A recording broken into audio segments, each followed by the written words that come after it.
Mike's car is on the dyno. Going to see what happens. We're over here at the underground garage. We're over here underground garage. Josh's shop. Got it on the dyno. He's got new zoomy guards up.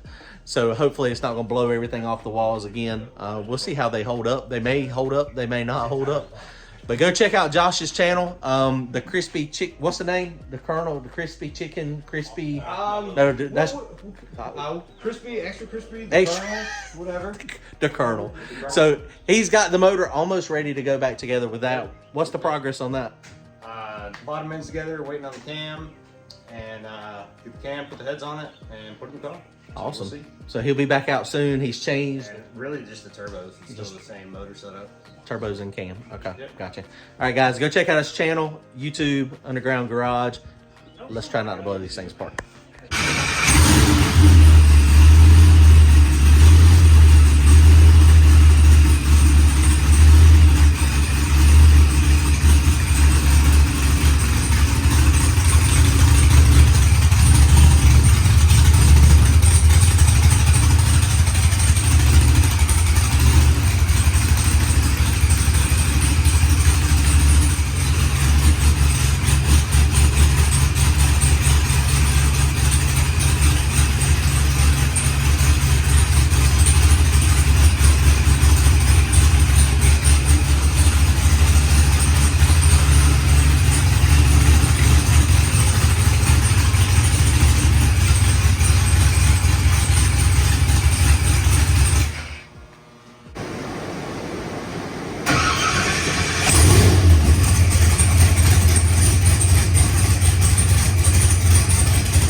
All right, guys, so I only made it to 62, 6300. So we did go 833. It didn't read boost on my thing up here because I didn't have the right channel selected. So, but it did.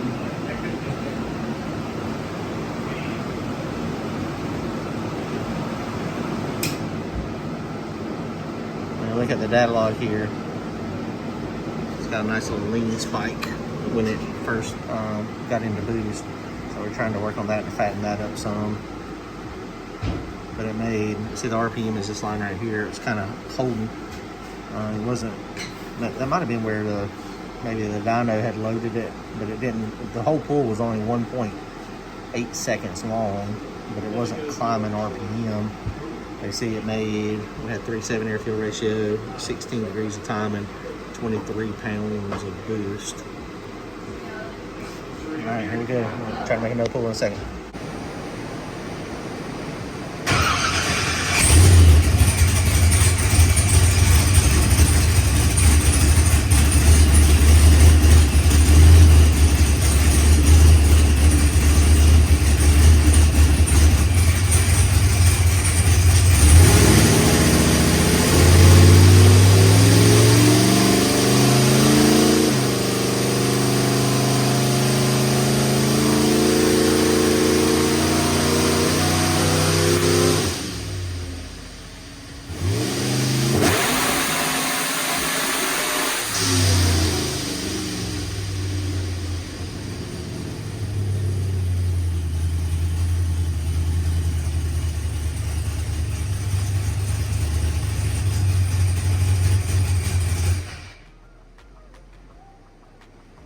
Guys, so that pull, it's got the wheel speed up a little bit. So instead of starting to pull at a lower mile per hour, started a little bit higher because it was dragging the motor down. And we made a little bit more power. 875 at Yep. At 83 mile an hour. Okay. and then the max torque was at 722. Yeah, So it picked up a little bit of power, and that's because we revved it a little higher. Yeah. If we change this to RPM, see how it gets all wacky? Yeah. And we're out here at 10,000 RPM, so obviously we didn't rev it that high. Right. I'm playing with the filter settings and stuff with the tack pickup on the dyno, so hopefully this time we'll get a good tack signal. I know RPM is always hard to. Could be It's a pain always in the challenging. for sure. So this is the pull on this one, went wide open throttle. And you see we started gaining some RPM. So that's a good thing. Max right here before you let off, 6,600 RPM, 25 pounds of boost. Air fuel was pretty close to what we wanted at timing. There goes all the stuff there. Now it still has the air filter on it right now. So he wants to make another pull, starting it at about the same mile per hour, maybe just rev it out a little bit longer and see if the RPM comes up. The drum, the back wheel's got to catch up. That's what we're seeing is the converter flashes. It flashes it, and then it starts locking up and it starts pulling it down.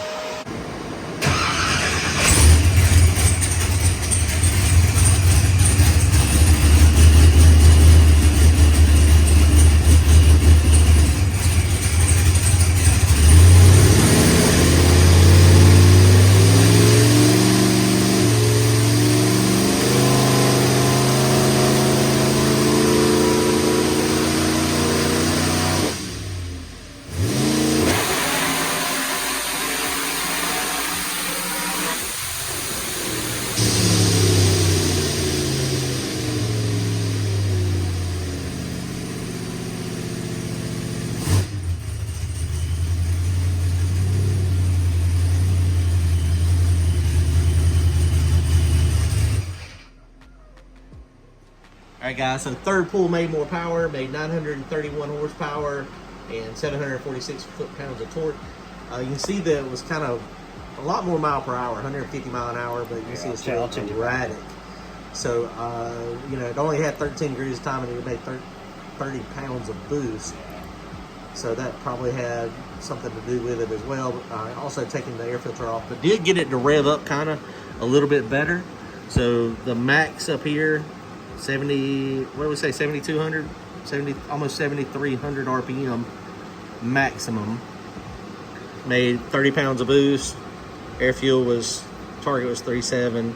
Is a little bit richer than that down here. So we're trying to clean up the map down here as well for drivability. The density altitude is not working, but you see we got it up. That's a lot of mile per hour, 155 mile per hour on this one, 13 degrees of timing. So took the air filter off of it, and I think is that the only change I want to make for now? Yeah. So the only change for now. And the Zoomy guards are working great, Josh. Good job. They direct the zoomies directly into the car, so we don't have a driver's door. So I get zoomy, which is he was like EGT on number 4 felt a little hot. yeah. He still has his arm hair at the moment. Good.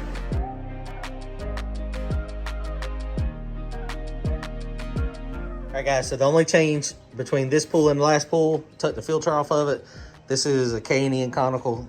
It's clearly, I mean, going to cause some type of restriction somewhere. We think with this blower, so we're fixing to find out how much power it makes. We ain't changing nothing other than the filter. All right, here you go.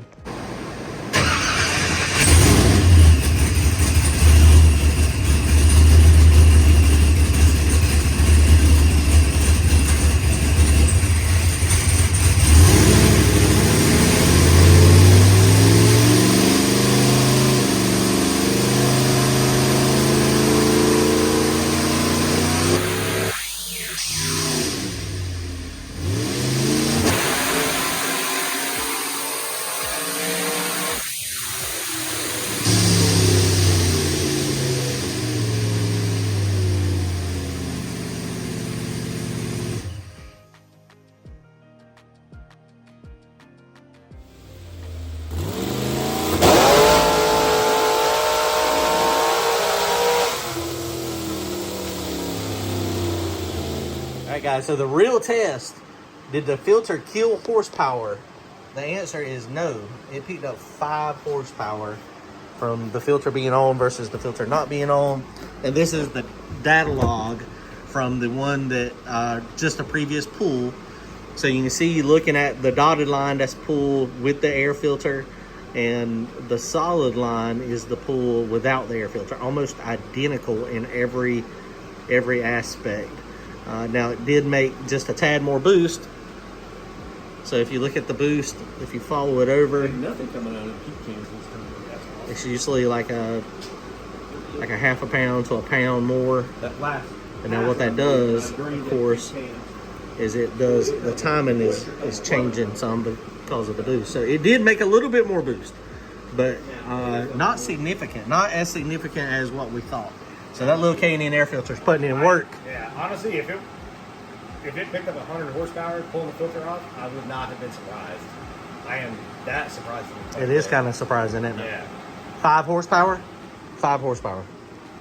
That's not a lot. Dyno Jet claims like 1% is the repeatability. So on 900, that's 9. Right. So the 5 horsepower, honestly, you're within your repeatability variance of the Dyno. So. All right, so we're going to add a degree of timing and see if it likes that.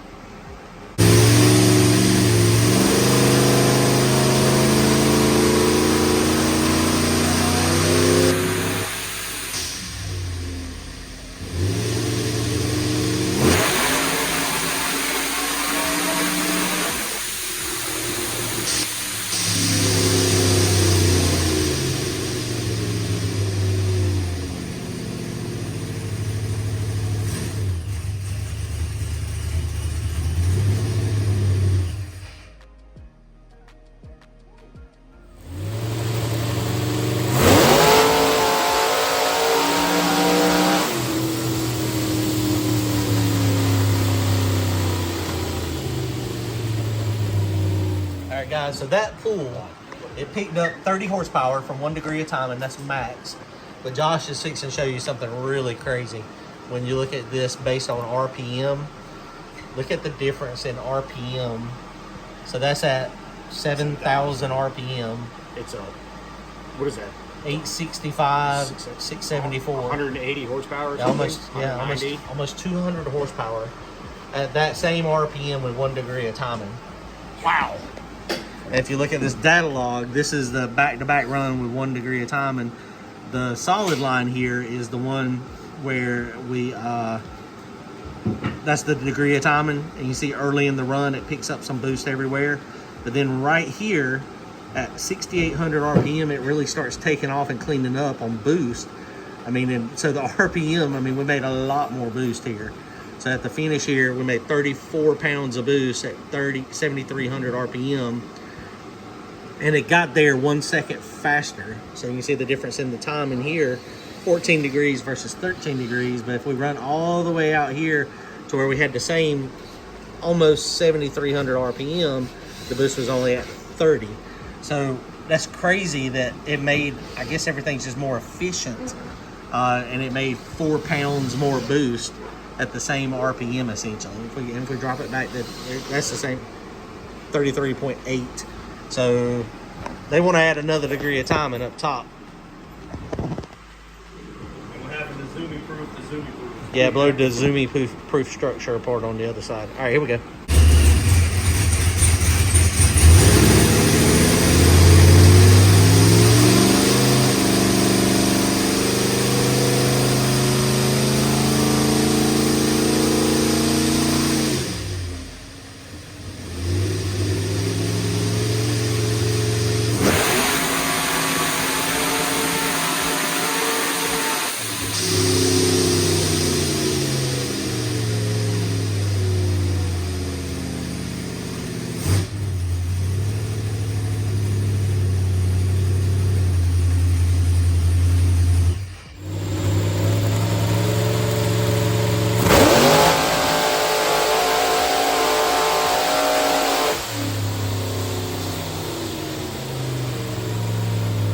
All right, guys, so we lost a little bit of power that time, but it wouldn't rev out. It never made it to the point where we were trying to do it to add more time. And you see the mile per hour, the run started a little lower on mile per hour. It's about 60, 62 miles an hour instead of this a little bit above 70.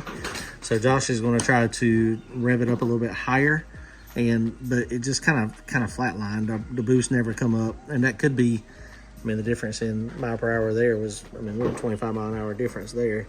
But tune-wise, looked like we were, I mean, I don't understand, up to right here, just like it never started going. The boost was similar. So we didn't even get to the point where we added timing on that one. So we're just going to try to rev it up a little bit higher and see if it works.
Guys, so that was dyno pool number 9. This is number 10 coming up. We did peak power increase. There's a run 0. That's why 8 is 9 on the thing. So. Oh, okay, I got you. Yeah. So that was run number 9. So we were wearing the dyno out. So it's still dropping off a bunch of power. That blue line is it.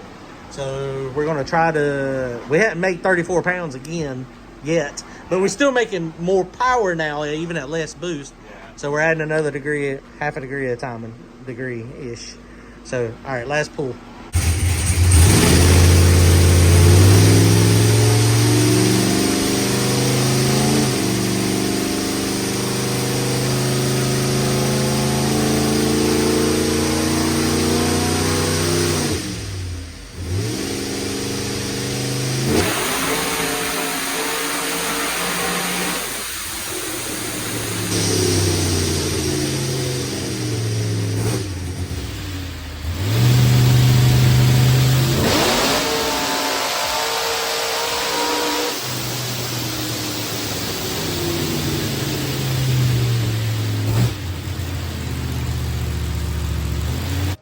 All right, guys, well, that was the last pull number 10. We picked up a little bit of power out there, 980. But out here, you can see is the deal. So we picked up a peak, but we also peaked up quite a bit out here just by putting timing in it. Good, I think, dyno session is ready to go to the track. Are you happy? We still didn't get 1,000. Well, but that's in perspective, and this is one of them internet YouTube conversations. Is how much is the parasitic loss of the gear drive and the Pro Charger taking? No, that's right. So my calculation is, and then the drivetrain as well. The drivetrain. So I'm going to guess and say this motor's putting out somewhere around 14 to 15 at throttle.